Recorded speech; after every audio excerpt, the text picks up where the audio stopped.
تو جناب محترم پتہ یہ چلا بندہ مومن وہی ہے جو ہر چھوٹے سے چھوٹے گناہ سے بچے، ہر بڑے سے بڑے گناہ سے بچے، ہر صغیرہ سے صغیرہ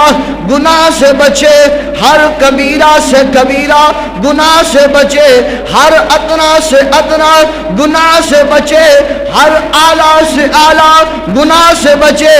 ہر پست سے پست گناہ سے بچے۔ جب وہ بندہ ان سبھی گناہوں سے بچتا ہے، محفوظ ہوتا ہے،